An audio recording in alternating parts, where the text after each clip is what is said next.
She said, Jared Ford, hold on. Week, an open U.S. Senate seat, 2 candidates, 2 visions for Michigan. Abdul El Sayed. There really is an opportunity to either pick politics as usual or politics is different. And people desperately want politics is different right now. U.S. Representative Haley Stevens. I see this as a made-in-Michigan moment. We have a story to tell, and we need a champion in the United States Senate. Who earns the chance to carry the Democratic banner into one of the most consequential Senate races in the country? The choice is yours. Live from the Wood TV studios in Grand Rapids and your local election headquarters. This is night 1 of Debate Week in Michigan, Democratic Senate primary. Good evening. I'm Rick Albin, your moderator for tonight's debate, along with Amber Crisco, who will be here with viewer questions. Candidates, welcome to you, and welcome to viewers across the state. Beast mode. The way they started that, I'm fired up. WLNS in I'm Lansing, fucking fired up, partners dude. in Detroit, Marquette, Alpena, Traverse City, and Flint. It's time for debate. Truly is Debate Week in Michigan. Hasanabi, try not to laugh for the next hour. Challenge impossible difficulty. No, Each not when my question girl goes to Haley each is on. candidate for a 60-second response in an order determined by a drawing earlier in this process. A 30-second rebuttal will follow after each candidate has given their initial response. I'm already smiling, thinking about what change to that would be for the final question. Depending on how much time is left in the program, we may eliminate the rebuttal or adjust the length of time to answer the question. There is no opening statement. There will be a 60-second closing. It is time for our first question in Debate Week in Michigan. Again, welcome to both of you. The first question will go to you, sir. The number one issue facing people from coast to coast and right here in Michigan is no surprise. It's inflation, it's affordability. Everything costs too much. You can't fix it all. But if you're elected to the U.S. Senate, tell me one proactive thing you would do to make Michiganders' lives more affordable. 60 seconds, sir. I've been up and down my state, 110 different cities, 450 public events. No matter where I go, people say the same thing. I just can't afford to live here anymore. I'm so worried about the price of groceries. I can't afford my gas. It's $5. I'm worried about getting sick because I can't afford my deductible. There's a number of things we need to do. Number one, we need to tackle healthcare by guaranteeing everybody healthcare without a deductible, a premium, or a copay through Medicare for all. Number two, we need to stand up to the monopolies and oligopolies that are picking our pockets. Number three, we need to stand up to increase wages. And that means standing with unions like the UAW and the nurses who've endorsed us. It means making sure that we are standing with Michiganders in their moments of crisis by making schools somewhere that our kids can go, by addressing the potholes that cause punctured tires every time you try to drive anywhere. But all of this has to happen by way of getting the corruption out of our politics. So long as corporations are buying politicians, we can't actually enact these solutions because they're getting the policies that they signed up for when they pay for their politicians. Congresswoman Stevens, 60 seconds. Well, thank you so much, Wood TV, and to everyone across Michigan tuning in tonight. As your next United States Senator, I will run through anyone and anything to lower costs. My no tariff on groceries bill. My bill to lower your utility bill. Look, I'm the only person running for United States Senate in Michigan who is not a millionaire. I am not trying to sell a book or a podcast. I'm the only one on this stage who doesn't have a talent agent trying to pitch me for paid speeches. And unlike my opponent, I'm not running at the first mic or camera I see. Instead, my head is down doing the work for the people of Michigan who need the work to be done. We do not need a celebrity senator. We need a workhorse. And as the most effective lawmaker for Michigan in the House of Representatives, if you want a fighter and an effective leader for our state, that's me. We also don't need politicians bought off by corporations. In this race, you've probably seen ad after ad after ad. Not one of those ads was brought to you by the Congresswoman's campaign. All of them brought to you by corporate PACs and APAC, trying to buy a politician who's going to do their bidding instead of yours. That's been the story of our politics for far too long. The question is not whether or not you're a millionaire. The question is whether or not you are bowing down to billionaires. And for too long in our politics, we've watched politicians beg for those dollars only to do that bidding when they actually get to office. That has been the story of my opponent. If you want politics is different, I'm the only one who's never taken a dime from a corporation. Congresswoman 30 seconds. Well, look, transparency is oh so important. And this is why I have released my tax returns. My opponent, Abdul, he said that transparency is key, but yet he hasn't released his tax returns. Abdul, you talk about getting money out of politics and putting money in people's pockets, but who is putting money in yours? What are you hiding? Moving to our next question, it'll be first to you, Congresswoman, with a 60-second response. The Trump administration had been negotiating an agreement to end the conflict in Iran, but within the last hour, we are told that the United States military has launched a series of what they call powerful strikes after commercial ships were struck in the Strait of Hormuz. The question is, what should our policy be going forward with Iran? 60 seconds. Well, our next United States Senator has one mission and one mission only, and that is to fight for the people of Michigan and represent the people of Michigan's interests. Donald Trump selling us out to this war in Iran that no one asked for, that is raising costs for every Michigander, is totally unacceptable. But here's the deal. In terms of the goal that I have long fought for and pushed for in the United States House of Representatives and what I will work for in the United States Senate, we need long-term peace. Donald Trump has failed us. The Prime Minister of Israel has failed in that regard. And he was just coming after me on this today. Look, I am unafraid, Michigan. You are my North Star, and no illegal wars, no unilateral wars at our expense. 60 seconds. I think it's worth asking why we got into this war in the first place. There is one man who's been wanting this war fought, and that is the Prime Minister of Israel. And the reason that we've seen this war fought is because the impact of AIPAC in our politics. AIPAC has spent tens of millions of dollars in attack ads against me or ads lying about the Congresswoman's record. They clearly want one individual, and it's not me. And ask yourself why it is that we are paying $5 gas. Why it is we can't seem to get out of this quagmire. It's because for too long, our foreign policy has been handed to us by the likes of the state of Israel. They coordinated and AIPAC, Israel coordinated that on CNN. That Democrats and Republicans are 100%. doing their bidding. I don't take that money. They are spending against me because they've called me the most dangerous candidate for the U.S.-Israel relationship, because maybe I don't want to waste our money fighting wars we don't need to spend, and instead I want that spent here to rebuild our schools here, to make sure we have functional infrastructure here in Michigan, to make sure that we have healthcare here in Michigan. And so long as our politicians continue to be bought off by AIPAC, do not be surprised when we fight wars that are in their best interest, to annex Israel, to annex Lebanon, or to do genocide in Gaza. Congresswoman, 30 seconds. Well, Abdul, I would say no one is afraid of you. And in fact, the GOP is spending thousands of dollars to prop up your campaign because they think they will make it easier for Mike Rogers to win if you are the nominee. I do not plan to make anything easier for Republicans. Stop slamming the desk. I do is I take on also, tough here's a fights good for counter. Michigan, tough races, and I GOP, win you for say us. GOP spending money on me. Guess who is also spending money on you? AIPAC, If funded by GOP Congresswoman donors. Stevens makes it, or Mike Rogers wins, either way, Israel will win. AIPAC is perfectly fine with either of my two opponents because they know that they will have a comfortable, reliable vote in the U.S. Senate. If you want politics to work for you, if you want politics to rebuild your schools or fix your infrastructure or to invest in your health care, you have an alternative choice. We're running to get money out of politics, put money in your pocket, and pass Medicare for all. There's a reason that both Chuck Schumer and Donald Trump don't want to see me on the inside of the U.S. Senate, because I'm a threat to politics as usual. Moving on, but staying in the Middle East, despite a ceasefire, the humanitarian crisis in Gaza continues, and Israel maintains that eliminating Hamas remains essential to its security. What, if any, is the role of the United States in trying to resolve this long-standing impasse? 60 seconds, sir. Well, I'll tell you this. For a long time, every president has said that they believe in a two-state solution. The problem, of course, is that our policy has been to subsidize the Israeli military to the tune of billions of your tax dollars every single year. And their goal is to foreclose on the possibility of a Palestinian state. I believe in international law. I believe we have to hold every country to international law, which means to me that we need to stop funding the Israeli military in unilateral blank checks. That also includes Egypt, that includes Saudi Arabia. I also believe that we cannot continue to sell weapons to a country that is doing human rights abuses, genocide, and apartheid. I also believe that we need to stop running cover for what has become a rogue state that is now trying to annex southern Lebanon. And I also believe that your money needs to be spent here. Because at the end of the day, the ultimate losers are you and me, the taxpayers who paid that money to provide good infrastructure, build schools, provide health care for our own kids, not to watch it get sent to buy bombs and tanks that end up annihilating other people and their children.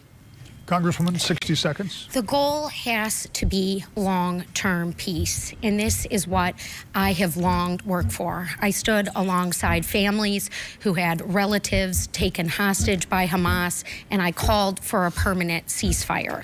The difference between my opponent and myself on this issue is that I believe in a two-state solution. I can say that Israel has a right to peacefully exist alongside the people of Palestine and in Gaza. It is very clear that Mr. Netanyahu has not made us safer, has not brought us closer to peace, and he's endangered Jews here in America and around the world. This is why he was just trashing me today on CNN. I am not afraid of bullies. I am not afraid to stand up, and I continue to stand up for humanitarian aid, for the U.S. to work with the countries in the region and get aid into Gaza.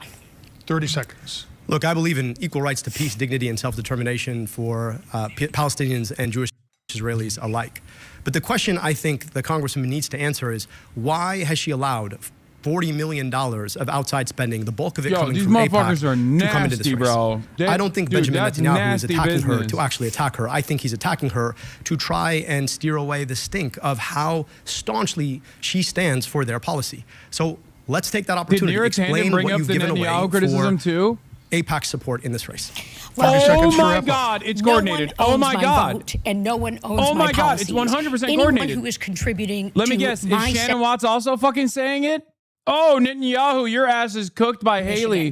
What I did when I served as chief of staff on the U.S. Auto Rescue, saving 200,000 Michigan jobs, and what I have done to get the CHIPS and Science Act passed and signed into law. What my opponent needs to answer is, why is the GOP spending thousands of dollars to prop up his campaign, saying that he will make Mike Rogers the next U.S. Senator? All right, we're going to move on. As I told you before we started, we have a lot of viewer questions. Amber Kriska is my colleague, and she will be presenting those. You'll be able to see them there. You'll be able to hear them in the studio.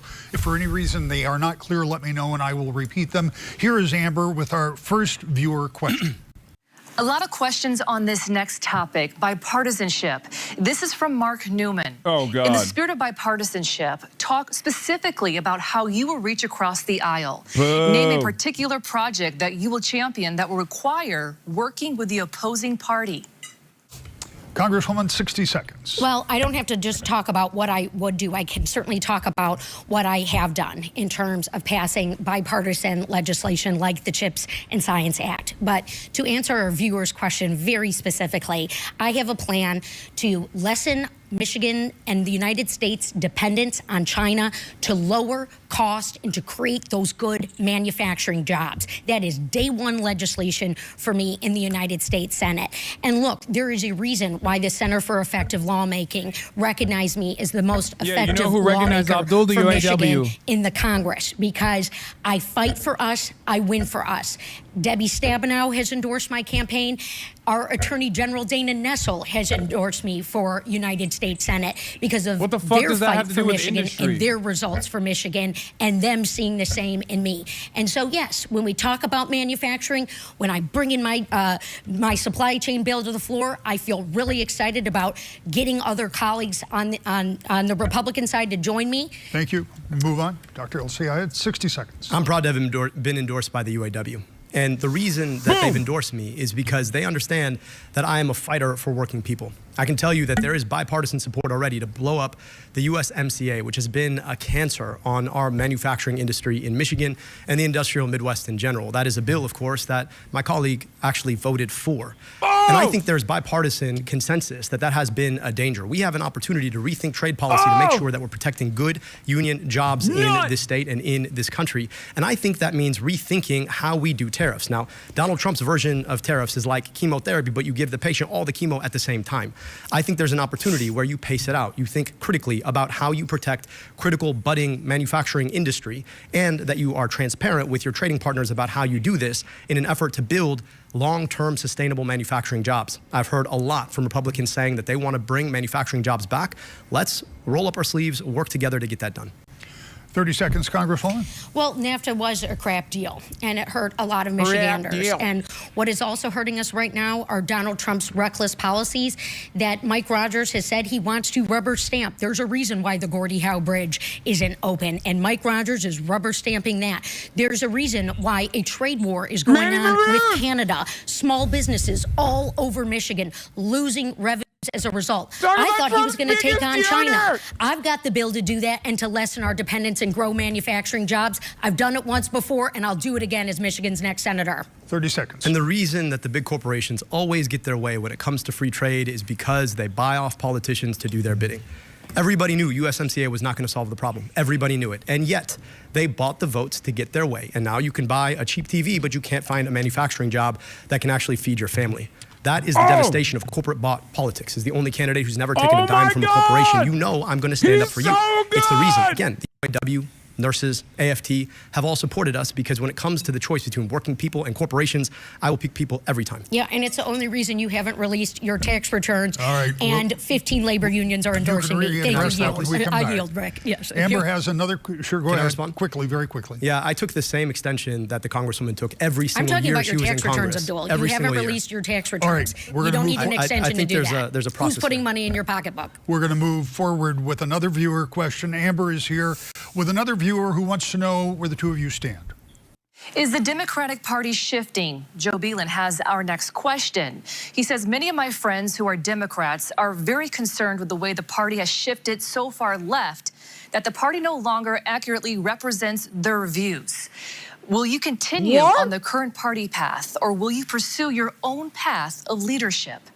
No. 60 seconds for you. I'll pursue my own path of leadership, educated by the countless days that I spent talking to Michiganders across 110 cities, 450 public these events. questions are off. Now, here's the thing about it. There is no left or right. Most people out there aren't asking, where do I fit on the left-right spectrum? They're asking, can I afford my groceries when I go grocery shopping? What's going to happen if I get sick or my kid gets sick? Why does my kid's school look the same way it did 30 years ago when I went there? And the answer to that question is that for too long, politicians on both sides of the aisle have taken the same corporate corrupting money. I'm the only candidate on the stage, just up, down. frankly, the only candidate running for U.S. Senate who's never taken a dime of that money, which is why the real issue is about the people locking you out of your politics versus the people being locked out. And I will stand always on the side of the folks who are locked out. That is a pathway in our politics that I think all of us can get behind. It's not red, it's not blue, it's not Democrat, it's not Republican, it's American. Government of the people, by the people, and for the people. That is where our politics needs to go. And in the next 250 years, when we get to chart where we go from here, I hope we remember that that's what we need. 60 seconds. I will run through anything and anyone to deliver for Michigan. That? We've got to lower the cost. Look, there are many who want to make this run for U.S. Senate about Washington, D.C. insider deals and what's going on with our party leadership. Friends, this is about the future of Michigan. Who is going to be the workhorse? Look, I've got the receipts. I have passed big pieces of legislation. I passed my first bill to secure STEM grants for our K through 12 schools in my first year in Congress. I am ready to hit the ground for our schools, for our educators, and to stand up to the corruption and the abuse of power that we see coming down from Donald Trump. If you want to stop Trump, I'm your gal. The question was about the direction of the party. Is it shifting? I'll tell you this. It won't shift if we continue to elect leaders who take money from the same corporations who have broken with the interests of the American public. Chuck Schumer desperately wants one of us to be the next senator, and it's not me. So if you want your politics dictated you by AIPAC or Chuck Schumer, then I'm not your guy. I think we need to go back to the idea of government of the people, by the people, and for the people. $40 million of spending in this race. $40 million. I want you to think about what that means. That's money that buys something on the back end. So if you elect the person who took that money, don't be surprised when they betray you. Except 30 for, seconds. again, I have the receipts as the most effective lawmaker for Michigan. I'm not trying to go viral or get a good tweet out, all right? If you check the facts, the claims that my opponent has made about eradicating medical debt are untrue. If that's all you got to run on, Abdul, well, then good for you. It's worth noting here that over the weekend, a third candidate that was in this race dropped out. That leaves the two of you. One of you will face Republican Mike Rogers, as you both talked about a little bit here. Congresswoman Stevens, you've been endorsed, as you said, by former Senator Debbie Stabenow, former Governor Jennifer Granholm, and as you said, by the Attorney General. You have, Mr. El-Sayed, been endorsed by Bernie Sanders, Congresswoman Alexandria Ocasio-Cortez, and a number of others. I went to both of your websites, long list of endorsements. Is this race not only about control of the U.S. Senate, which it may well come down to, but is this race also for control of the Democratic Party? Is there something else on the line here? These are really good questions, by the way. I'm not going to let the pundits or the prognosticators make any such determination. For me, this has always been about Michigan. I am the daughter of small business owners of local television. who met What at the Oakland fuck? University. My dad is 81 years old and still driving his Ford F-150 with the word Stevens Landscaping on the side, and he's drinking his water. Look, it's that value of hard work, that ethos that I grew up with that has always long motivated my approach to public service. And the reason I have put up my hand to run for U.S. Senate is because of what I'm hearing from Michiganders, because a fully paralyzed veteran reached out to me and asked me if he was still going to get his benefit check because he saw Elon Musk walking around with a chainsaw. Oh, she's doing the thing. She's doing the Kamala thing. My mother was a small business. My father was an F-150. Of power, and you better believe from the United States Senate, Michigan's voice will be heard with me. 60 seconds. I never intended to run for office. I want to be a doctor. I want to be a doctor because I could go 15 hours to my family's native Egypt or 15 minutes from where I grew up. I went to medical school only to realize that our healthcare system was, in fact, part of the problem, not part of the solution. I went into public health. We eliminated medical debt, yes. We My father drank water. We put glasses on kids' faces. We took on corporate polluters. We provided free health insurance. We did the things that for too long government fails to do under leadership that is bought off by corporations. I'm running to do three things: get money out of politics, put money in your pocket, pass Medicare for all. I'm not doing this because of some direction of a party. I'm doing this because of the Michiganders that I've gotten to see. A woman who had cancer 3 times and happened to managed to hold on to her life savings until the 3rd one. A woman who lost her entire life savings because her kid got cancer and died. People who have come and shared their burden with us. If we continue to allow corporations to buy our politicians, do not be surprised when everything gets more expensive and your job gets further out of reach. That is the politics that is corrupting now, and we need different. 30 seconds. Well, transparency remains really key here. You can see my tax returns. I've made them public. Again, I call on my opponent to do the same because we do need to know. Abdul's like, you've been bought and sold by every corporation, and she keeps going, you haven't returned your tax returns. Speeches. I've been busy doing the work for Michiganders.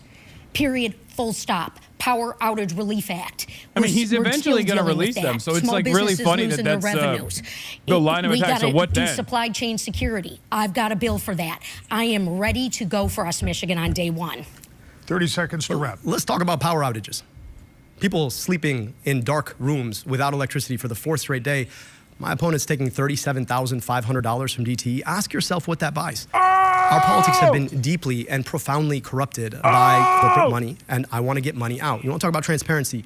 There's a group called Center Forward that happened to pay for a flight for the Congresswoman and her mother to Portugal. I want to understand what she promised them in return. You want to talk about transparency? Why are there $40 million flowing into our politics right now in support of my opponent? Yeah. Well, and again, I have the receipts and I have the bill to stand up to the utility companies as a lower rate. Explain the receipts. So, yes, I've got the multiple bills. I'll give you a chance when we come back in a moment. But first, we're going to take a break. And when we come back in 90 seconds, we're going to talk about something that has been discussed a lot in the past few months, and that's immigration enforcement and ICE. That's coming up. But first, we're going to take a break.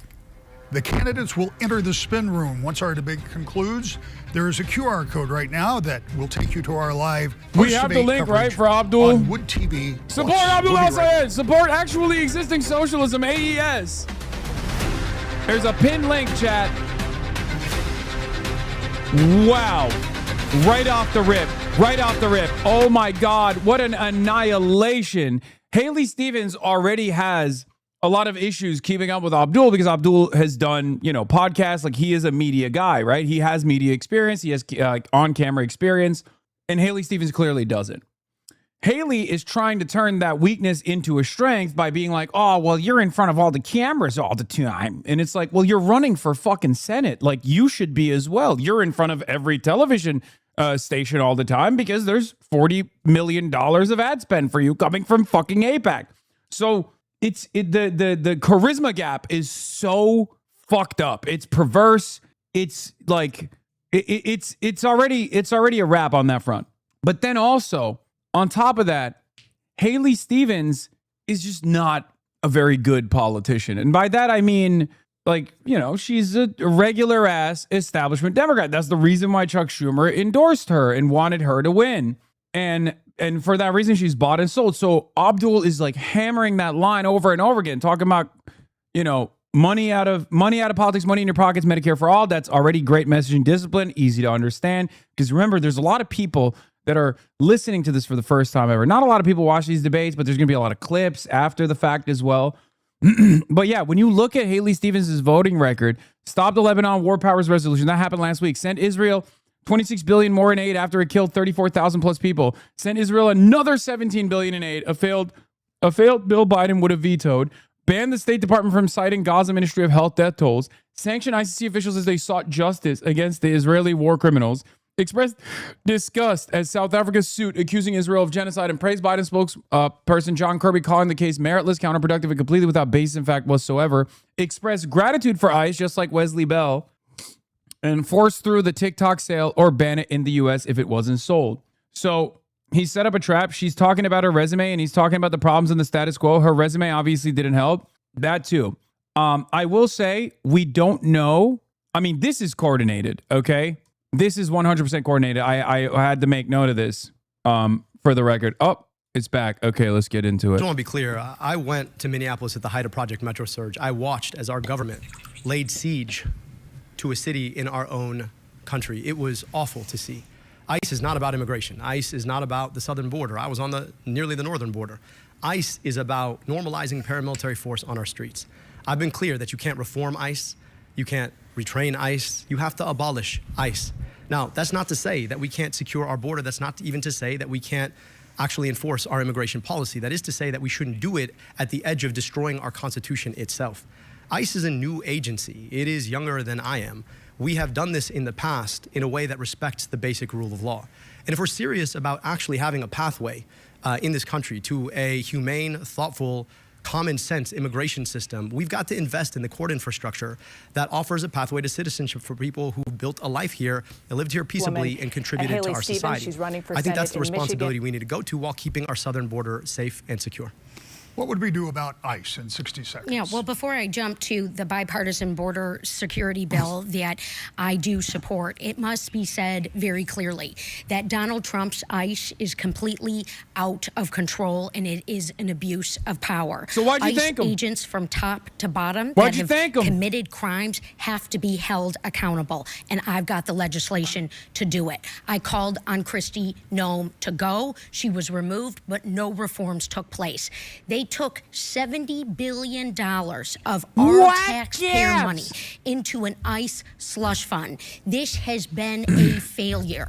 A temple in my district was blown up. It wasn't ICE that stood up. It was state and local law enforcement. That money needs to be redirected to those law enforcement agencies that are responsible for our safety and security. Donald Trump has abused his power. He has failed the American people, and we need change. 30 seconds for you. Look, I appreciate the change of tone on ICE. I mean, my colleague voted to thank ICE and increase their budget, and also took money from people who run ICE contracts. Boom! That to me seems very different than what we're hearing now. I've been deeply clear. I don't take money from corporations. I don't take money from ICE contractors, which is why I can say with a clear voice, we need to abolish ICE. I think we need clarity about where folks' money comes from and what trades they make on the policy on the back end to bob and weave on these issues when these are issues of life and death. 30 seconds to wrap this. Well, it's really unfortunate yet again to see my opponent pursuing Republican tactics.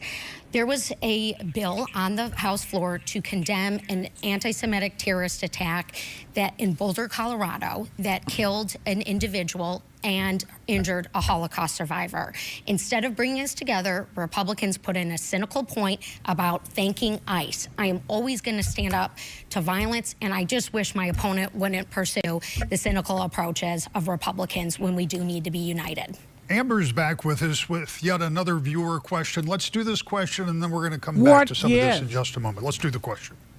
Notice how she didn't Childcare is one respond of to the the biggest funding ICE thing? The average Michigan family. Or being funded Jacob by Essline, ICE? who is an early childhood educator, wants to know, what would your plan be to make childcare more affordable for families finally, not as a US fucking senator? fuck-ass centrist question. Yes. 60 seconds. I have long championed affordable child care here in Michigan and across this country. And in fact, I was on the phone with the daycare centers and the families when COVID hit, fighting to secure dollars to make sure that daycare centers and the people who work in them stay open and employed. Look, the costs continue to go up. The way in which we can lower daycare costs are through the expansion of CDBG funding and grants that match what our great governor here in Michigan did. I actually went to a daycare center with her in Troy, Michigan to celebrate some of the programs that she put into place. And the other deal that we need is we need paid family leave. I'm a champion for paid family leave. We need to secure the ability for new mothers and fathers to have that precious time with their newborns. That's another critical step. I've got the record. 60 seconds, sir. I'm a father of 2 daughters, and the child care for our youngest, who's 3 years old, is one of the most expensive items on our entire budget. It is insane how much people have to pay. And for a lot of folks, this has become a gender justice issue. It's forcing people out of the workforce, predominantly women, and it's holding them behind from lucrative opportunities that they can use to advance their family in the first place. I think we need to make childcare free. 100% free. Now, how do we pay for that? We pay for that by taxing billionaires their wealth. We could render $4.6 trillion if we were willing to put, let's say, an 8% tax on billionaire wealth. This is not that difficult, but it's a function of our values. Do we care enough to make sure that women have access to the workplace, that children have a safe, healthy place to go, or would we rather be the kind of economy that allows billionaires to make a second billion, a third billion, a trillion, maybe like Elon Musk? That is the question we need to answer. And ultimately, so long as we allow billionaires and corporations to buy politicians, we're going to get the wrong answer. 30 seconds. This Senate seat is considered a toss-up for November, a 50-50 chance that it will go Democrat or Republican. The one thing that I do is I win tough races. I flipped a congressional seat that was long held by a Republican, blue in 2018, and I held it when Donald Trump was on the ballot. Living my values, living the values to make change and improve people's lives. Mike Rogers, he's not going to do a thing to impact child care and make it more affordable for families. 30 seconds. Look, if you want somebody who's electable, the last 3 polls in a row show that I'm the most electable Democrat in November. Why? Yeah. Because you got to actually fight for something. It's not enough to offer people 2 options that kind of look the same on the issues that matter the most. If you're taking money from corporations, the same corporations, Democrat or Republican, how different are things really going to be? I'm offering an opportunity to actually invest in what we want to fight for healthcare that is guaranteed, for an economy that works for working people, for finally getting corporate money out of our politics. Well, with all due respect to Abdul, I think he looks a lot like more like Mike Rogers than I do. All right. So we have apparently scratched the surface on a couple You've of done differences something between unbearable. You've called Abdul white. and the people in the control room are about to pull their hair out. But I want to give you 30 seconds, and I want to give you 30 seconds to pursue whatever this is that's going on here. Obviously, you've got a question about some of the money in her campaign. You've got a question about some of the money in his pocket. Yeah. 30 seconds, go. Well, look, my opponent wants to make this race about lies and attacking my integrity. My opponent wants to make this race about the millions of dollars in corporate ad spend I'm getting. Michigan on the team working on President Obama's auto rescue. I have a proven track record that I am proud of fighting for this state, standing up to special interests, and I have 15 labor unions standing alongside me in this fight, and some other proven individuals as well. So can we stop the lies, and can we get the transparency out that my opponents long talked about? I'd love to stop the lies that are being told on TV by organizations like the Center for Democratic Priorities, which, by the way, didn't exist until it started to run ads for my opponent. Like the United Democratic Progressives, which, by the way, is a front for AIPAC. Like Center Forward, which bought airline tickets for my opponent, for her mother and herself, to go to Portugal. I don't know what they talked about. I don't know what they did. So if we want to talk about lies, I think it's really important for us to understand who's paying for them and what was said on the back end to allow them to be told. Because $40 million, it doesn't come for free. So is the GOP... I'm glad we got that all cleared up. So we're going to get back to these questions. I want to talk about data centers for a minute. I'm going to give you a premise. You can agree with it, you can disagree with it, but here's my premise. Data centers are going to be built somewhere no matter what happens in Michigan. So the question is, are we better off to have some of those centers here, or should they be actively opposed, as they have been by many citizens in meeting after meeting across the state? And it's first to you, sir. 60 seconds. Look, right now people are scared to death that there's going to be this gigantic data center put in their backyard so people like Mike Rogers can make gender-affirming videos about how buff they really are. I think we have to be serious about the fact that these pose real dangers, and the people who are pushing them are the richest, most powerful corporate CEOs in the history of our economy. And so we've put forward a terms of engagement. We want to make sure that if you want to put a data center anywhere, that it's going to meet the following terms: all union labor, no raising our utility rates, increasing our utility reliability, not touching our water, and then there has to be a community benefits agreement that's negotiated in good faith with all the money put up in escrow, and this has to be fully enforceable, including shutting down the data center. That has to be passed at the federal level. Now, here's the thing. Big AI has huge super PACs that guess who they're funding, not me, the other person on the stage. I won't forget your planner defending. And so the question for us is, are we willing to actually do You're what it takes American to protect first, left people is from third or these fourth, risks, not sure what's second, or maybe are we gonna rich? let them roll us just like corporations I continue lost to roll respect our for you. You're a politicians dancing over and monkey. over again. Hell yeah. Congresswoman, 60 seconds. Yeah, well, look, the citizens need I to be love the heard DNC. on innovation and data centers. And it is up to federal lawmakers to secure the tax code so that these gajillionaire enterprises are paying their fair share. It is unacceptable that rates would go up as a result. I want to force these data centers to pay the utility bills and to pay water bills for folks. And look, I also want to secure Michigan being on the forefront of innovation and manufacturing. I visited hundreds of manufacturing shop floors. They are using this technology. We want the jobs. We just can't afford to force the workers to pay for it. And look, yet again, my opponent takes jabs, except for he won't denounce the GOP when they are funding his operation and his candidacy, and now bragging about the false polls that they're putting out that he's going to be the best one to beat Mike Rogers. That's me. 30 seconds. I'm sure everybody out there thinks that Republicans really want me to win this race. Sure. The real question is, how much money has the AI industry spent in this race? And why are they spending it? And whose vote are they buying? And what does that mean for you? If you want a future where AI is fully unregulated, where we lose, 50% of our jobs, where a data center sits in your backyard, you have a choice. If you want someone who's going to stand up for the people against the corporations, you also have a choice. Notice none of the answers actually speak to any of the points I'm making about the money that is being spent in these races to corrupt our politics. 30 because seconds. I have receipts, and the people who are watching this Well, I have need receipts. to evaluate who is running for U.S. Senate, the chief lawmaking role in this country that has the record, that is not a show horse, that is not, I am not someone trying to go viral and shouting into a bullhorn about problems. I am delivering. That is not something my opponent can say. He's great at attacking, and he's great at covering up that his father-in-law is running his super PAC that's spending millions of dollars for him. All right.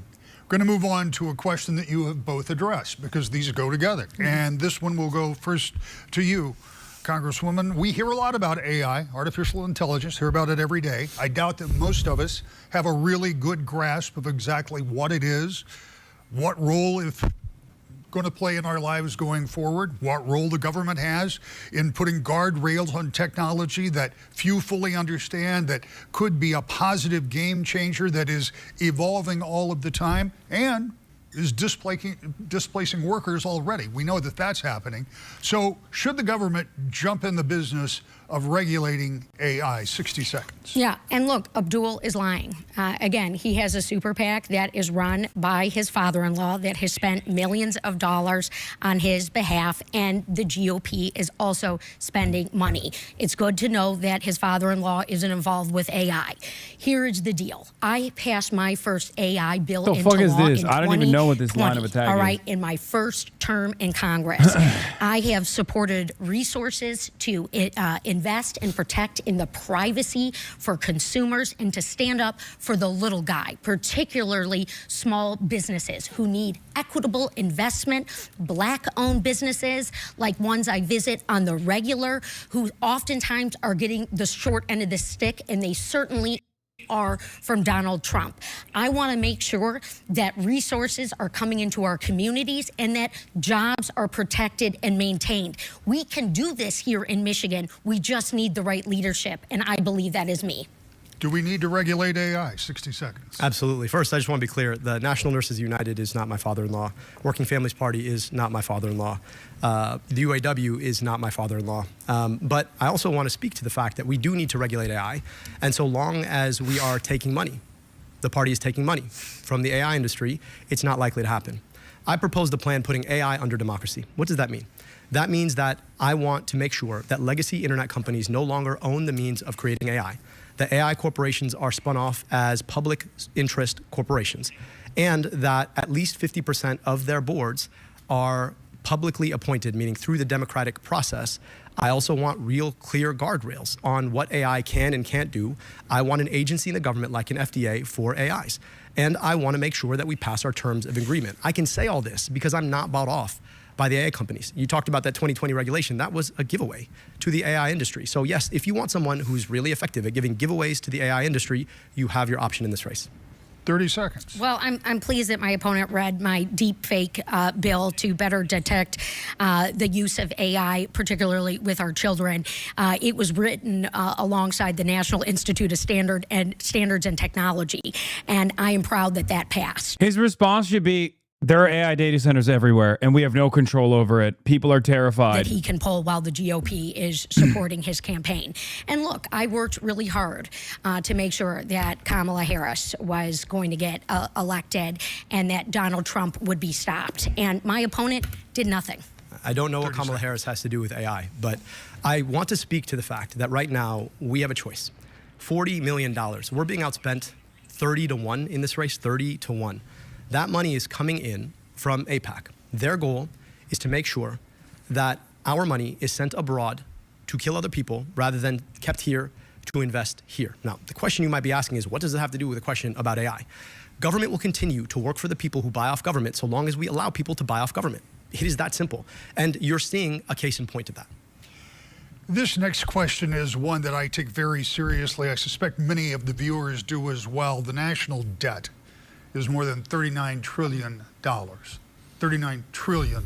Now, the interest on that debt's said about it twice. My $1 goat. trillion a year. CBO says by 2036, it'll be about $2 billion a year. That'll be about 25% of every dollar that comes into the national treasury. What do we do to begin to reduce this burden that will be passed along to your children and likely their children? Would you raise taxes? Would you vow to cut spending? What would you do? 60 seconds. Look, as everyday Michiganders know, that a budget sheet is about money in and money out. And for a long time, folks on the conservative side want to tell us that it's all about money out. We're spending too much. But then they do two things. They cut taxes for the richest people in society, and then they cut things like healthcare. And guess what happens? They fight wars that we don't need to fight. So money out goes up, money in goes down, and we run up the national debt. And then Democrats show up, and we're trying to be effective stewards of the national debt. So here's what we need to do. We need to run the play in reverse. How about we end stupid wars we shouldn't be fighting at the behest of foreign governments? How about we start taxing billionaires their wealth so that we can return trillions of dollars to the economy? And how about we invest our money in the things that people actually need, like good education, childcare, good hospitals, and healthcare? Those are the opportunities we have in front of us, so long as we don't allow the same corporations and billionaires to buy our politicians so that they keep doing these ridiculous things. 60 seconds. Our national debt keeps me up for Michiganders, and it is very serious, in part because it is mortgaging the future of our children. And the way in which we get out of our debt and deficit mess is by taxing the growing billionaire class and forcing them to pay their fair share. We are growing our economy, except for it's just with the very, very few who aren't paying their fair share. If you listen to Donald Trump, who my opponent just admitted he didn't do anything to help stop him from getting elected, he wants to do everything for the billionaire class. Donald Trump did tax cuts for them while cutting our food assistance and our health care benefits. It's not acceptable, and it's not working.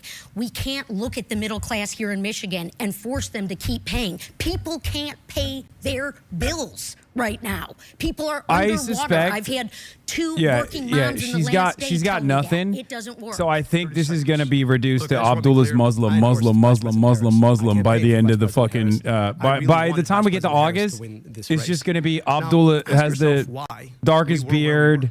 Because for his name is Abdul Rahman Mohammed. Of critical issues. And it's been wrong because of the role of special interests in our politics. The same exact special interests who get their way when it comes to our tax system, the same exact special interests that have us fighting stupid wars we shouldn't be fighting, the same special interests who are funding my opponent. 30 seconds for you. Well, look, leadership is going to get us out of our debt and deficit mess. And as someone who has my finger on the pulse of the needs of the middle class here in Michigan, you and your family, and I have the receipts and the track record of standing up for you when it matters, when 200,000 Michigan jobs were on the line, when General Motors and Chrysler were going to go bankrupt, and I worked on that initiative to save your jobs and those jobs. Look, we can use tax dollars effectively without letting our country go bankrupt. Here's another question that Amber has for us, and this one kind of goes along with what we're talking about. Here's Amber. Social Security is a top issue for many Michiganders. This next question is from Mark Luxford. As a senior, Social Security is a very important issue to me. What is your opinion of the proposal to guarantee adequate funding for this critically important program by raising, or better yet, eliminating the income cap for the FICA tax that funds Social Security? What a gimme. I feel like I'm listening to Sam Cedar. Well, I fully endorse that proposal of eliminating the FICA cap and making sure that folks are paying their fair share. What is going on with Social Security right now is another example of how Donald Trump and the billionaire class believe that they can rob our Social Security trust fund and force the middle class to pay for the crisis that we are going to be in. We can fix this. I have also stood up to Donald Trump today and said, rehire the Social Security workers that you have fired, because my constituents, they're on the phone trying to get access to their disability benefit, their retirement benefit, and no one's picking up. And again, these are programs that folks have paid into. I believe in it. Mike Rogers, Donald Trump, they're going to sell us down the Potomac River. 60 seconds. I've talked to so many seniors who are struggling. They're struggling because they paid their home off 30 years ago, but the property tax is getting too high. Their premium on their Medicare is unaffordable and their Social Security just doesn't cut it. And they're worried they might lose that Social Security. Say yes, So yes, Abdul. absolutely, we have to lift the cap. It would make Social Security sustainable. But we've got to go further. I think we need to be eliminating the premiums, the copays, and the deductibles on Medicare. And we need to make Medicare fully sustainable by extending it to everybody. Medicare for all would do exactly that. On top of that, I think we need to be freezing property tax for seniors. If you paid off your home at some point, we can't expect you to keep up with property taxes that are going up. Now, how do we pay for that? Well, again, if we tax billionaires their wealth, if we were to invest in the Department of Education, so he's that we're gonna paying centrally he's gonna for win public every schools in an old equitable person's way. vote. There are a lot of opportunities for us to lift the burden off of seniors who've done their job. They've worked extra hard. They deserve a dignified retirement, and we've got to be thinking about how to offer them that. Congresswoman, 30 seconds. They are bankrupting the Social Security Trust Fund. It is unconscionable and wrong, and Michigan is going to have a choice about who it sends to the United States Senate to do something, who's got the vision long-term for a 6-year term to tackle a tough issue, and that is what I have done. Over and over again. I have a plan for Social Security, a plan to be able to work across the aisle if need be, and most importantly, stand up to Donald Trump and Elon Musk in this moment. 30 seconds. Look, I'm here to serve you. I'm somebody who worked in the bowels of city and county government. Those are the kind of jobs where you can't dodge tough issues. You got to show up Monday through Friday and Saturday and Sunday too. You've got to make sure people get the services that they need and deserve. And I know in places like DC, they look down on people who work in local government. But I also think that we need that viewpoint good in the US Senate right now. neutralization. We also need the viewpoint of a doctor, somebody who understands what it's like to make sure that you look people in the eye and deliver for them. And I think we haven't had that viewpoint, frankly, in a Democrat since 1969. I aim to offer that. This is going to be our final question. We're going to limit this answer to 45 seconds. There will be a rebuttal, but 45 seconds on the main question. The current economic tensions with China have created concerns that range from cheap electric vehicles being flooded into some international markets to military concerns over the buildup of China's armed forces and the dependence of our own military on Chinese goods and services. Should we be working to lessen our dependence on China, and how should we deal with a major competitor as well as a major trading partner? 45 seconds. My dad moved to this country to learn to make cars, and he believed in this place. He immigrated from Egypt, the place where that was not possible. And he chose to come here because this was a place where innovation, ingenuity, those were unleashed. We had the mighty UAW who was empowered to make the cars that my dad would design.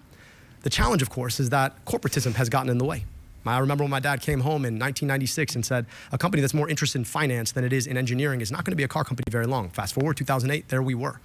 I think we need to make sure our corporations think long-term. I think we need to make sure that we are using trade as an effective way to empower and protect our manufacturing capacity. And then I think we need to unleash ingenuity by investing in research and development. Is a property tax credit, you think, a socialist policy? No, it's not. Place, and Donald Trump has sold that it's way good far sloppyism. Well, to every engineer watching tonight, I know how a CNC machine works and a robotic welder. I am Michigan's manufacturing geek, and nothing is motivating me more than standing up for our manufacturing sector and our jobs, and that means taking on China. Look, I've got the bill. One I also did with Senator Slotkin. No Chinese Cars Act. We have to stop these guys from coming in to our market, lowering costs up the wazoo that only feeds their Communist Party. That's not correct. That's not going to work for us in Michigan. We can build affordable cars. You're running for Senate in Michigan. You're going to say, I will burn a BYD if I see one in my neighborhood. You know what I mean? There's a reason that the UAW has endorsed me in this race. And they endorsed me in this race because I understand that the biggest challenge we have right now, the thing that is throttling our ingenuity, is the fact that our corporations are a lot more interested in a quarterly bottom line than they are in the long-term sustainability of manufacturing. I think we need to think differently. That means standing up to Wall Street, not taking their money to run your campaigns. And at the end of the day, the reason I believe in money out of politics, then money in your pocket and Medicare for all, is because as long as we're taking money from those corporations, we are not going to regulate them. Communist Party. I have taken on Vladimir Putin when he stole my constituent, Paul Whelan, and held him in a Russian prison for 5.5 years. I am taking on China now and standing up for our jobs and not letting them flood our markets through the north or the south. Where technology cannot come in here. This is about our way of life Dude, in Michigan. look how she This came is alive when it comes to squarely why I'm American running for US posturing Senate, to against foreign articulate adversaries. this and defend it and protect it at Terrifying. the lawmaking table. Time to Like, wrap she's up even this debate, more if you can believe it electric already. You've here done a than great when she job talks in about keeping within your CNC time frame. I'll ask you machines. to stay at 60 seconds with closing That's the statements, establishment beginning with Democrat you. difference. We just celebrated It's like, our I will send a 250th nuke to the anniversary. three I know what my gorgeous life would have DM. been without the opportunity to be born here. I saw that firsthand in summers in Egypt. I know what America can do for somebody. I also knew that 15 miles away, there were kids who never got that same opportunity. We have to build an America that can be what it was for me, for all of her kids. And that means we've got to take on the ways that corporate greed have gotten in the way. We need to stand with working people, stand with unions. We need to take on oligopolies and billionaires. We need to guarantee health care through Medicare for all. Across my time touring this state. Yeah, but town how hall will after you town hall, combat could be in a Vladimir church Putin? in Detroit, you could be communist in a living room in party Lansing, in a VFW China. hall in Escanaba. People say the same things. It just shouldn't be this hard. Shouldn't be this hard to afford your groceries. Shouldn't be this hard to pay your rent. Shouldn't be this hard to see a doctor in the richest, Donald Trump's most powerful country in the biggest world. donor. And that means we've got to build a movement of people to get money out of politics, put money in your pocket, and pass Medicare for all. I've I got hope the that you'll join us receipts. in building that movement. It's the many versus the money. Oh, I love her so much. I am fed up and fired up. I wish am she fed wasn't. up with Michiganders getting screwed over by Stop bad policies that are coming pummeling down the from the table. Trump administration that do not understand the first thing about us and that are raising our costs and impacting our way of life and coming for our jobs. I am fired up, though, to be your next U.S. Senator. I am fired up to lead for us on day one and when it matters and to be in this fight alongside you and your families. All 83 counties in this incredible state of ours, the largest state geographically east of the Mississippi, deserves its workhorse. And that is me. That is why I am on this campaign trail, listening to you, hearing you, and leading in that order. That is my ethos. That is why I am running. Let's go beat Mike Rogers, send him back to Florida a second time, and make sure that Michigan shines at the lawmaking table. Candidates, thank you both for being here. I know it takes a lot of time and effort to do it. I know you know how much I appreciate it. I just want to make sure I say it publicly to both of you. I want to thank I love Amber this and all guy. of my colleagues here at Wood TV. This our guy's my corporate favorite staff, who's been moderator. doing What a goat. great job and helping us from the get-go. To all of our partners around the state that are carrying this debate tonight. And Yeah, particularly, Hasanabi I want to Piker thank everybody broadcast, who has just carrying been the here debate. on the ground and helping us. A reminder to join us back here Dude, on this was Thursday one of the night for a best- debate with the Republican candidates for governor. This was one of the best Good night moderators from I've Miranda. ever, like, they were so issue specific, nothing stupid. You know what I mean? Wood TV. Pretty fucking awesome. Yeah, Abdul stomped. Wait, it's not done. After this, candidates go to the spin room for interviews. The spin room. Oh, nice. I want to ask Abdul about Vladimir Putin. Oh, that was so sick. I'll be honest. Like I said, she's very, she has a quality about her that I really appreciate. If she wasn't such a corporate stooge, if she wasn't, you know, Madam Israel comes to me in my dreams, I would grow a liking to her. It's just, I'm going to the spin room. Shut the hell up, Hassan is so damn annoying. Okay, dude. Stop being ableist. She's Midwestern. Why? She's annoying as fuck. I don't get what you see in her. She's like a character. Like, if you didn't know anything about her, if you didn't know who backs her, if you didn't know anything about her, you probably find her to be like for the Democratic like a US comic book character. She's Bobby Hill. She's basically female Bobby Hill. What the fuck do you mean? Oh, all right. Let's see what they say in the spin room. state, but the nation. Let's begin with our friend over here, Dr. Abdul Al-Sayed.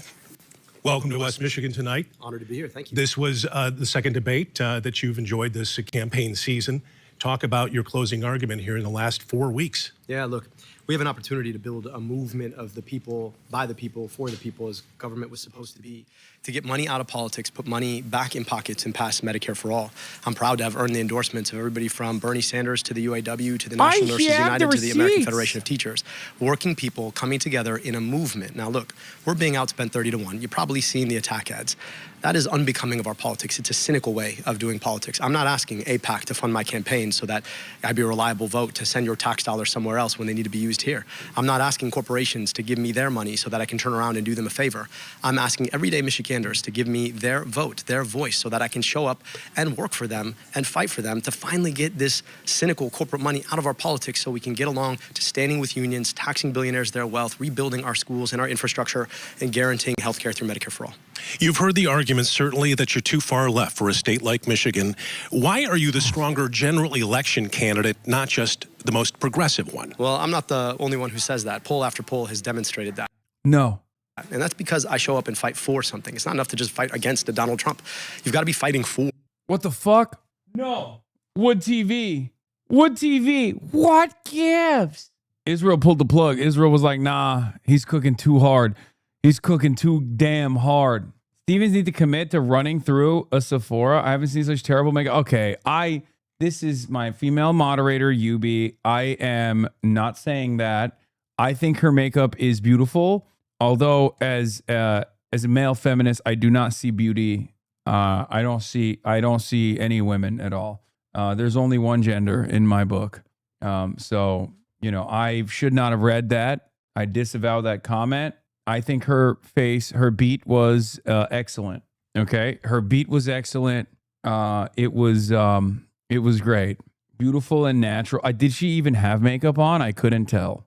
Look at Haley's face in this clip. She's tweaking. Not one of those ads was brought to you by the Congresswoman's campaign. All of them brought to you by corporate PACs and AIPAC, trying to buy a politician who's going to do their bidding instead of yours. That's been the story of our politics for far too long. The question is not. No, she's just burping in her mouth. I've been there. I know exactly what that is. Yeah. She was just trying to let a little burp out without having the microphone hearing the burp. The only thing she beat was that goddamn podium. Yeah, she definitely did brutalize the fuck out of that podium.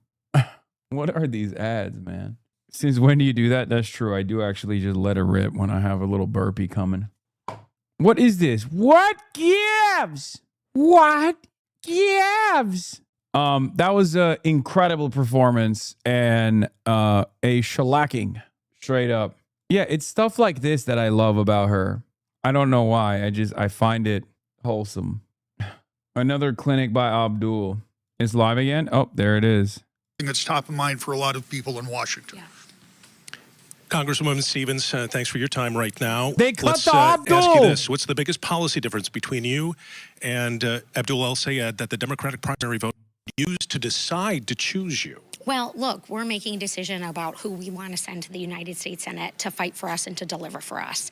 And my She's going to say experience, not policy. Because on the policy front, Abdul clears. When their jobs were on the line during the Great Recession, standing up for Michiganders when their jobs were on the line again she's on during the take. COVID and the COVID. She's on the take. All the most annoying centrists on the timeline are straight up base boosting, or at least trying to base boost Haley Stevens. Is not going to happen. Okay? There's got to be some coordination. Given that Haley Stevens brought this attack up twice on the debate stage, even though she's gotten $34 million from AIPAC and other PACs, I am beginning to suspect this moment was coordinated. Like, I think Dana Bash came out of the gates and like specifically brought up Haley Stevens. Haley didn't mention you? Yes, because why would she do that? Why would she fucking do that, man? We saw what happened when Mallory McMorrow brought it up. Even if,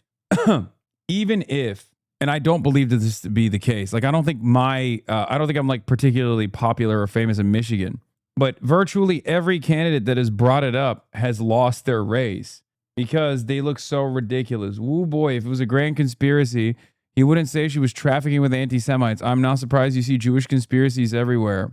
I don't think Benjamin Netanyahu is oblivious to how unpopular Israel is.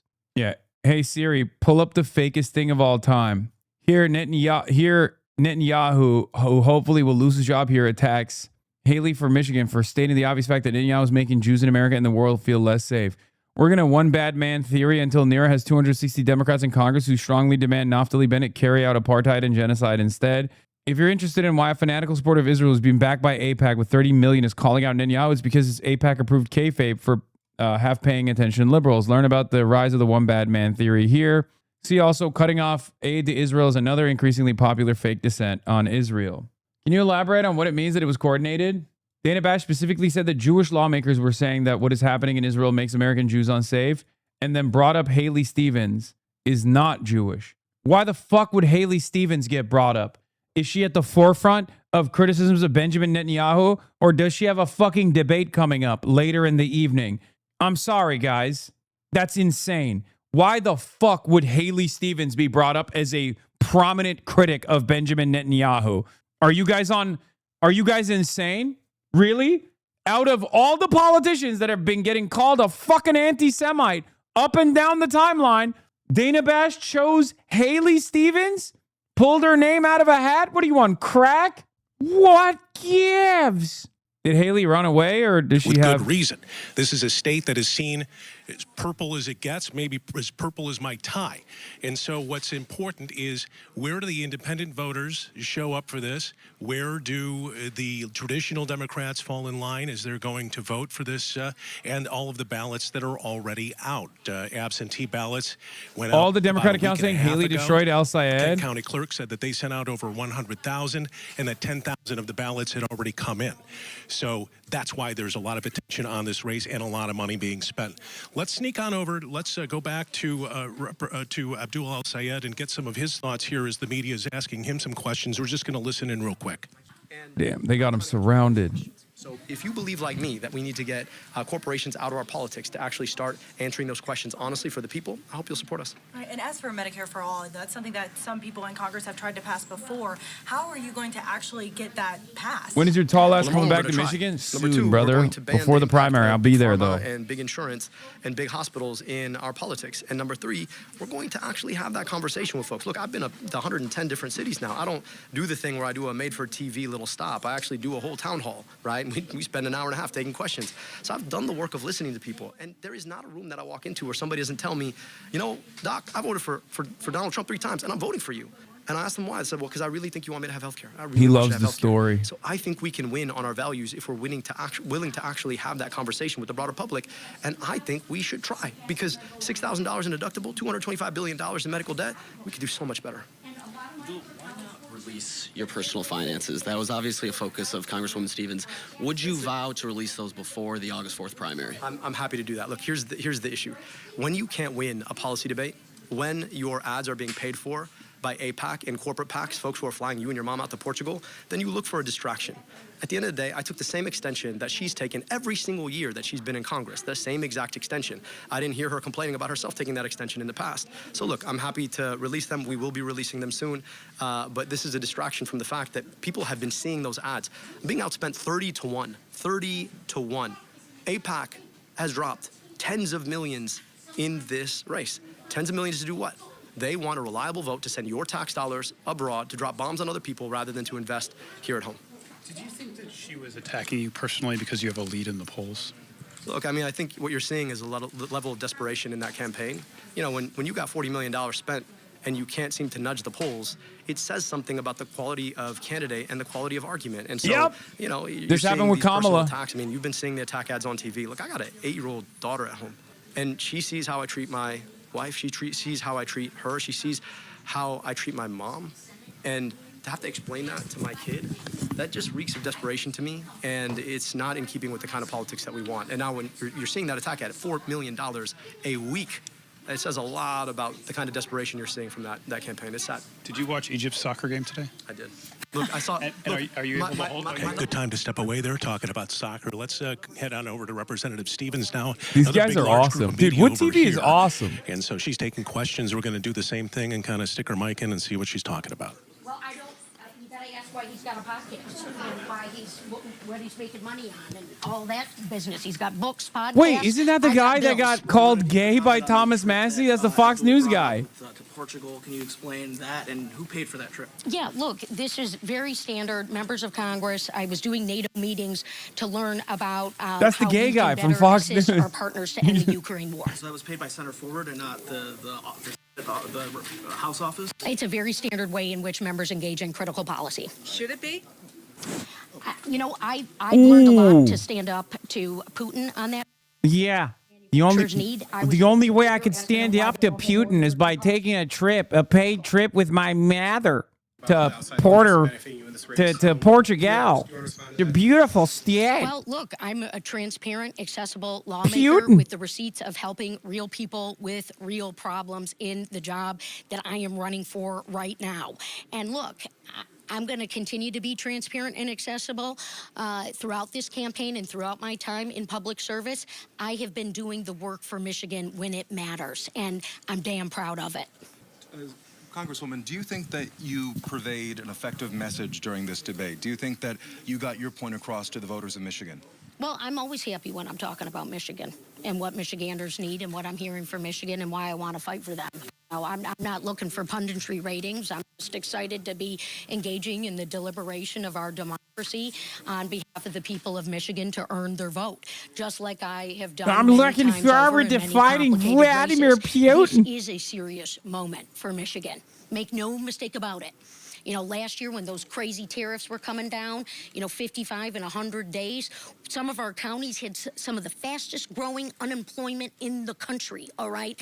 And I'm glad that you're all here so we can get these points out, because I'm going to tell you, Michigan manufacturing has been going down ever since Trump came in, all right? We're losing investments.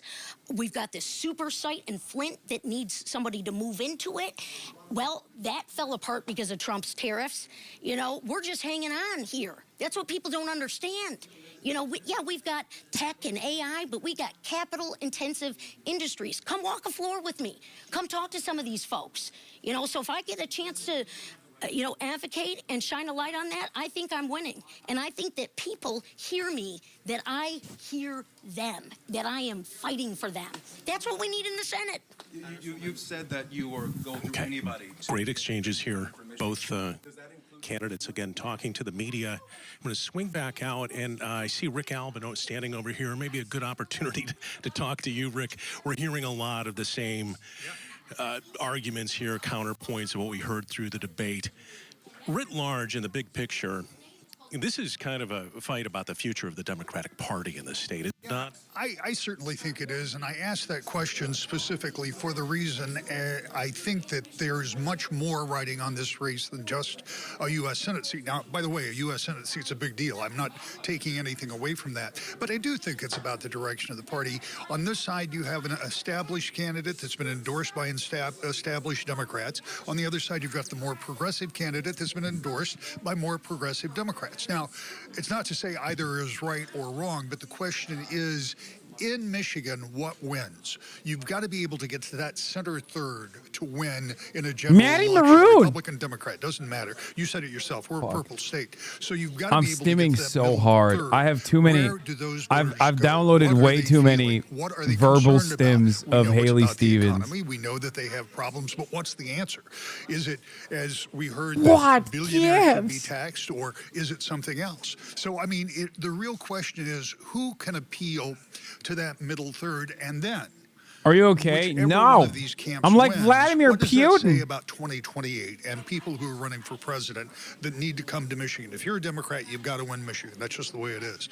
So if you're going to come to Michigan, who are you going to follow? Are you going to be going with the more traditional campaign or a more progressive campaign? And I think this election will give some indication to those presidential aspirants to know what they can expect when they come to Michigan. I'm going to put you on the spot a little bit, Rick.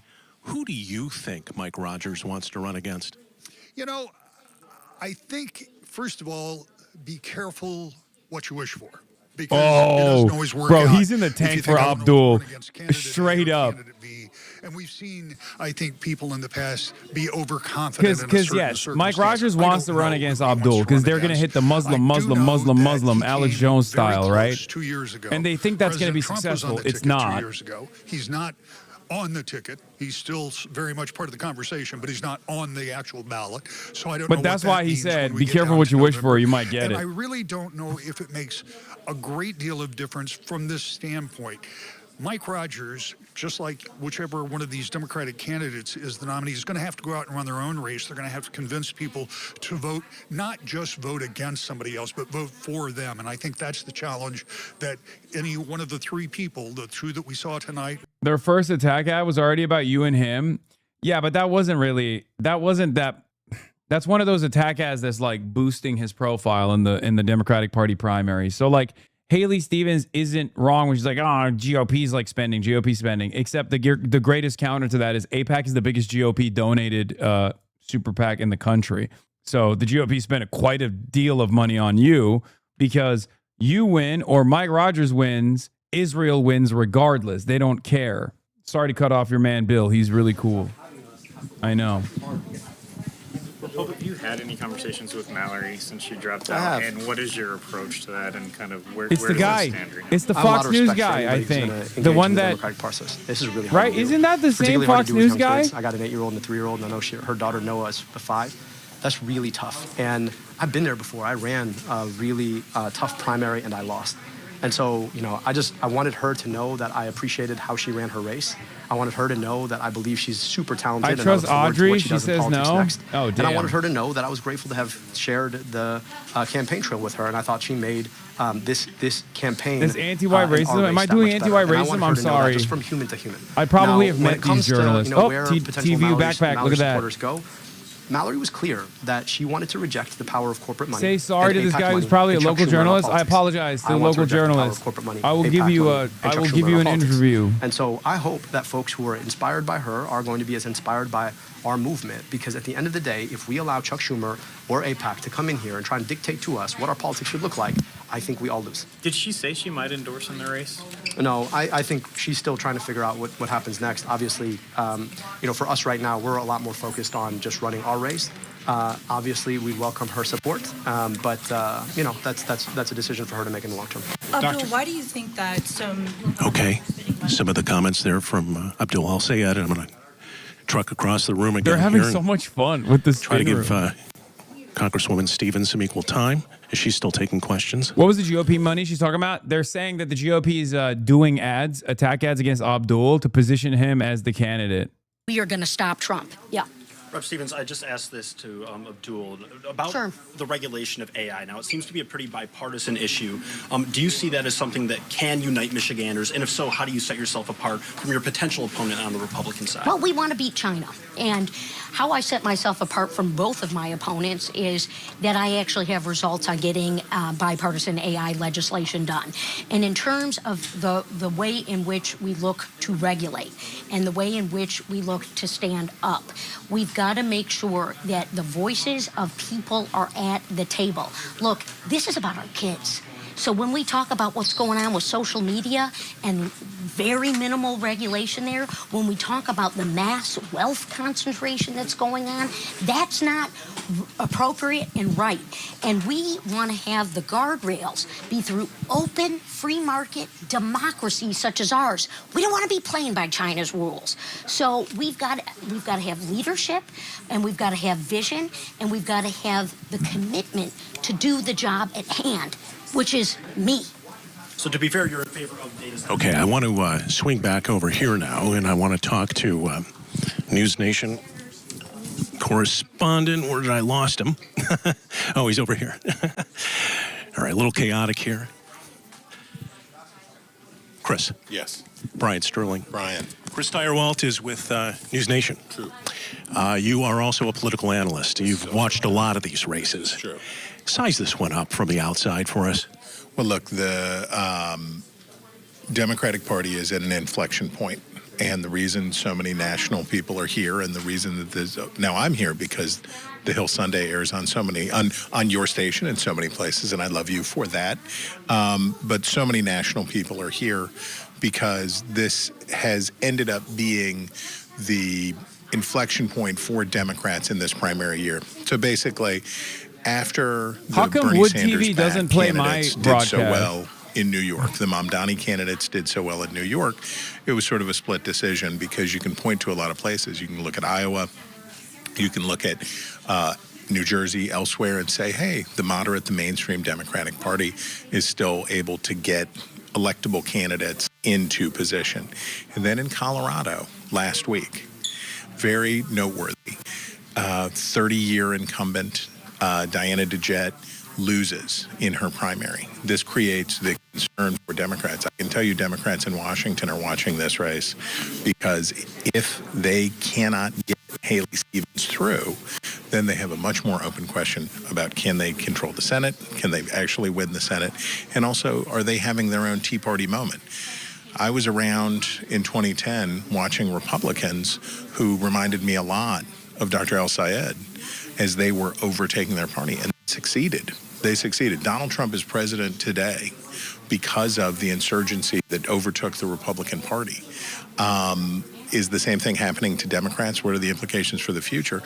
That's all on the ballot in Michigan, so that's why we're here. Now, great insight. I asked Rick Albin this. I guess I'll put you on the spot as well. Who do you think Mike Rogers wants to run against? Oh, well, El Sayed, but Mike Rogers may be wrong, right? That's the thing. Dude, that that's you the don't craziest know. thing. Hillary Clinton preferred Normally, Trump. analysts in 2016 would say, oh, but Bernie yeah, Sanders is obviously the far Republicans weaker. believe that El Now Sayed they're is saying easier to beat. Abdul El Sayed is going to Rogers ran well in clean. 24, came close.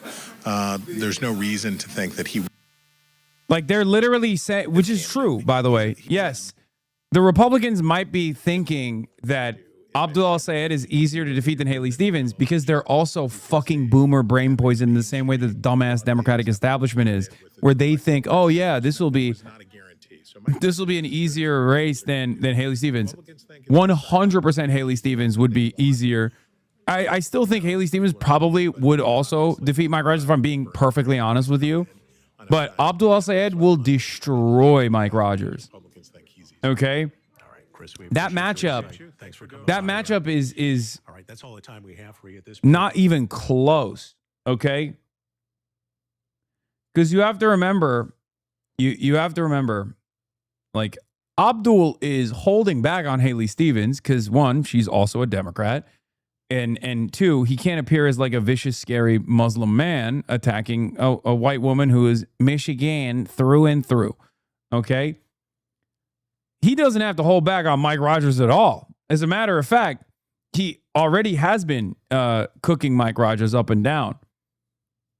Because there is definitely the optics problem there. If he, like, I mean, think about it this way. He literally said, but Abdul is Muslim, that's his flaw. That's what you got out of what I just said. Like, the public perception of him, that they are quite clearly and deliberately designing as a scary Muslim man who is misogynistic, paid for by, tens of millions of dollars in AIPAC ads. That's what they're trying to do.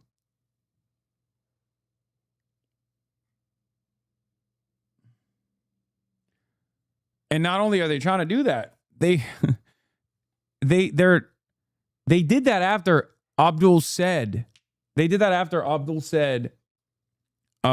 something not even that significant, not that serious against Haley Stevens. Like, he was just like, oh, if she gets $30 million, like, she has to explain where she's getting that money. And then, maybe she can string two sentences together or something like that. And then they were like, that's the most sexist thing I've ever heard in my entire life. That's the way that they treated it.